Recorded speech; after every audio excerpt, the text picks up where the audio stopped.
welcome back to my YouTube channel. In this video, we will go through 5 habits that drastically changed my routine. They can be a bit controversial and they might not work for everyone, but I honestly feel like sharing some of these habits that truly change my routine, my skin, and my hair. These are not going to be your drink water, get 8 hours of sleep. Those are the basics. Today we're not going to cover the basics. We're going to cover small little habits that I introduced through the years and that truly changed the game for me. Whew, it's hot today, isn't it? Let's start with the first one. Let's get the most controversial out of the way. And I know this one is going to raise some eyebrows, but listen, I have my reasons. And maybe at the end of this video, you'll agree with me. So the first one is that I only use physical scrubs on my face. I know this is controversial, but let me explain. When we talk about exfoliating our skin, and especially the skin on our face, we usually refer to 2 types of exfoliation, the chemical one and the physical one. There can also be a hybrid one, so it has both these properties. Usually they are a physical scrub with some AHAs inside. What are AHAs? They are commonly known as AHAs, but they are alpha hydroxy acids, and they are your glycolic acid, your mandelic acid, your lactic acids. Those are probably the most common ones. Chemical exfoliation basically exfoliates the surface of your skin by reducing texture, hyperpigmentation. It helps with acne, it helps with bumps on your skin, and it's usually pretty safe. It's usually pretty cheap to be done at home, especially in low percentages. It has very little, if no side effects. I've used lactic acid for many years, and it definitely helped me when I was suffering from acne, but now I would say my priorities changed, so that's why I've introduced physical scrubs. What physical exfoliation does, it's basically exfoliating the skin, but in a physical way. So it has inside some particles. Usually those particles are from salt, from sugar, or fruit kernels. And what they do is manually exfoliating the skin, usually using your hands, your palms, or using a cloth. Physical scrubs can be very harsh on the skin. They can create micro tears in the skin that can lead to infections and things like that. So if they are so aggressive and so damaging to the skin, why am I even mentioning them? Because in my opinion, not all physical scrubs are made equal. And the ones that I've introduced in my routine, they are definitely a newer generation. The 2 products that I introduced and I really recommend you are the Dermalogica Microfoliant and the Green Tea Enzyme Wash by Wishtrend. They are different in a way, but they basically do the same thing. So these 2 products, which I consider to be physical exfoliants, even if they have enzymes inside, they are very fine powder that you mix with water, and it comes like a foam that then you put on your skin, and it gently exfoliates the skin. My skin is very sensitive. I have combination acne prone skin. If a product doesn't work for my skin, you will see right away. I will get skin rashes. I will get so red on my face. My skin will be itchy, burning. My primary goals with exfoliation is just getting a smooth skin. I do my makeup almost every day, and I noticed that when I was just doing chemical exfoliation, my skin was smooth in the sense that it was bright and even, but I wasn't getting rid of the dead cells. That's why I introduced physical scrubs, because my primary goal is getting rid of the dead cells and just having a smooth canvas to apply my makeup on. So these products truly do that. So I'm not saying that you should stop using your chemical exfoliants. I'm just saying that if you are struggling with skin texture and you really want a smooth skin, you should definitely give a try to a physical exfoliant. So if you are more concerned about hyperpigmentation, about scars, I would definitely go with a chemical exfoliant by trying different things. But if your concerns are just getting a smooth skin, I will definitely try a physical scrub. Again, these are new generation of product. They are not even close to what we used to do back in the days, even 4 or 5 years ago. It was rough. Remember that red peeling by The Ordinary? I could do that easily like 2-3 times a week and not have any issue. But right now I can barely tolerate it for a couple of minutes. That's how sensitive my skin is. My next habit is what I call the day that I found out that I have free will. And this is because I decided a few years ago to skip completely my moisturizer for most of the year and just go straight to my SPF. And I'll tell you why. I live in Berlin. Berlin is not your Mediterranean city, so it doesn't get that hot in summer. We get some hot days. It doesn't get that hot. But still, having combination skin, as I told you before, I need to have a very light base, especially on the days that I apply my makeup, to make sure that my makeup lasts and it doesn't melt because of the heat. I realized a couple of years ago that my base was always so heavy because I was doing my whole skincare routine, and then I was applying my SPF, and then I was doing my makeup, and the whole thing was just too much for my skin. So the day that I discovered that I have free will, I decided to basically skip my moisturizer and just go straight with the SPF after applying my serums in the morning, my vitamin C and things like that, and then go straight with makeup. This was truly a game changer because I realized how good my makeup sits on top of my base because it's not a heavy base. Also, in the morning, I need less time to get ready. When I was applying every step of my routine, I had to wait at least 15 minutes between the face cream and the SPF, and then another 15 to 20 minutes before applying my makeup to make sure that every layer was absorbing to my skin. So this way, I basically reduced to zero the chance of my makeup peeling on top of my SPF because my base now is much more lighter. So this is something that I definitely recommend trying, especially if you live in a hot climate or if you just want to have a lighter base, even if you don't wear makeup. I truly recommend skipping the moisturizer if you have combination skin, oily skin, or in general, again, if you just feel that your base is just too heavy and you have too many steps in your makeup routine.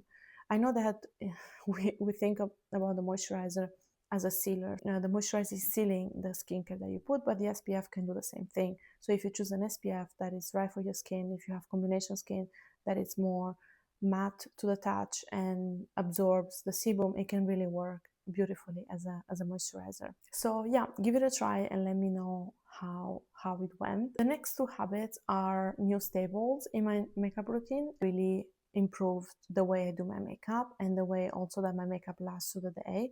Especially now I'm on camera, I have artificial lights, it all looks flawless. But also when you see me in person, you can see how flawless my base is because of these two things that I change in my makeup routine. First of all, let's start with this scenario. You just apply your liquids, your foundations, creams, everything. It all looks amazing and you need to powder. The way that we usually powder, that it's very popular right now, is that we use a puff. So we take our puff, we put it in the powder, and we just powder our face. The problem with this technique is that our face is wet. Our creams are wet. So by using a puff and by using powder, even if you press it, for example, in the palm of your hand, the distribution of powder in the puff, it might not be even. So you might apply on some areas more product than you actually intend to use.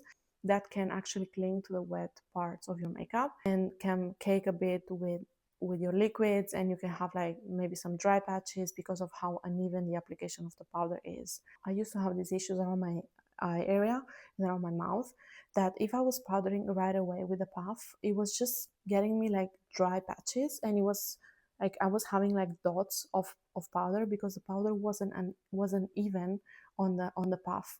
So what I did, and I introduced in my makeup routine before going in with the puff, I take a brush, which is usually the highlighter brush by Real Techniques. It has that shape, but you don't need this brush necessarily. You don't want a brush that is too dense, because if it's too dense, it might take, again, too much powder. You can have the same issue. So what I do, I take this brush, I dip it in powder, I remove all the excess powder, I shake it in the palm of my hand, and then I apply it on the areas where I know that my skin is more dry. So around my eyes, around my mouth, usually in the center of my forehead or my nose. So wherever I know that the skin is more thin, and a very thin layer of powder.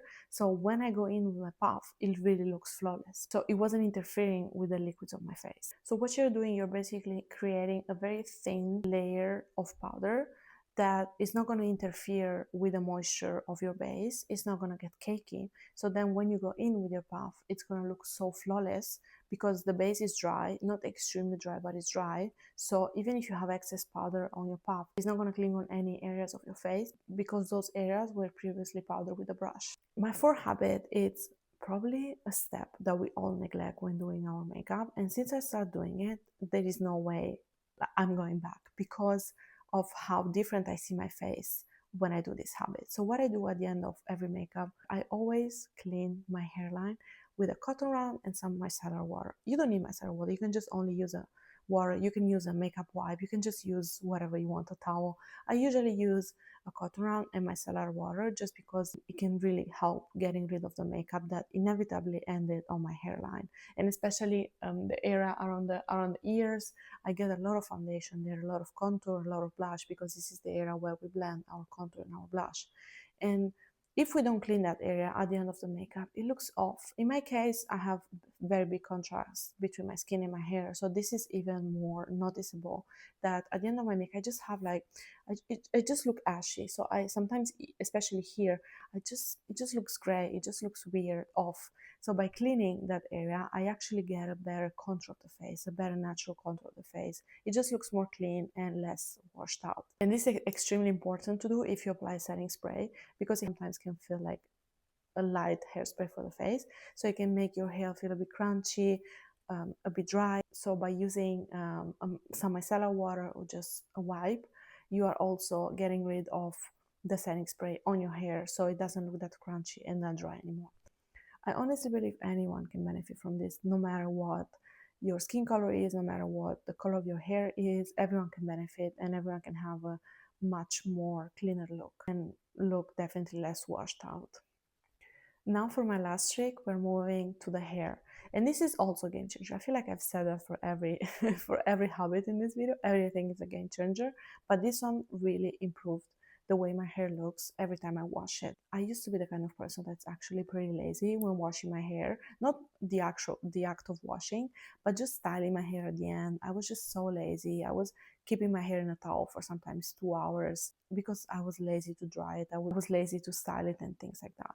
But what I started doing it, and I don't remember who recommended me this. I think it was a YouTube video. If I find it, I promise I will put it in the description box below, because there was someone that recommended this to their audience, saying that you should dry your hair as soon as possible after you get out of the shower. And I didn't believe this. I always had this feeling that I need my hair to stay a bit wet so it can have actually a better structure, a better look. But this, I was so wrong, because actually I dry my hair probably within 15 minutes, sometimes even less, because in the meantime, I will dry my body, I'll maybe apply some lotion on my skin, and then I immediately dry my hair. This was an amazing suggestion, because now my hair looks less puffy, less frizzy. I have straight hair. My hair doesn't get, it gets a bit wavy maybe, but I don't get like curls or anything. But I was struggling. I always struggle with my hair looking puffy and sometimes looking a bit frizzy. And this is because I don't know the scientific reason for that, but the more your hair stays wet, the less the hair is going to do whatever you want it to do, you know, in terms of styles, in terms of the structure, the volume of the hair. And also, the more your hair stays wet, the more damage you can have in your hair, because your hair, when it's in a wet state, it's in the most fragile state that you can imagine. So you can have breakage, you can have split ends and things like that. So you might think that by not applying any heat to your hair, you're actually going to get healthier hair in the long run, because you air dry your hair. But that's not the best solution in the long run. That's why when I was a kid, for example, and I was air drying my hair after going to the beach, it was looking dry and not healthy, not smooth like you see today. So my hair just looks so much better at the end. So now when I go and style my hair, I feel like my hair is actually obeying me and is doing what I want it to do. I don't know the scientific reason for this, but it really worked. So again, also try this one and let me know what you think. So if you made it so far, congrats. I honestly don't know how long this video is gonna be. I will see when I actually have to edit. I feel like I've been talking for hours, and probably that's true. But yeah, these are the habits.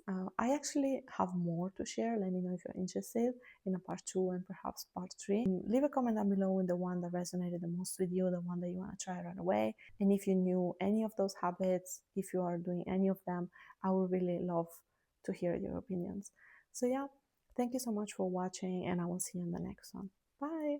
Alpha hydroxy acids, alpha hydroxy acids.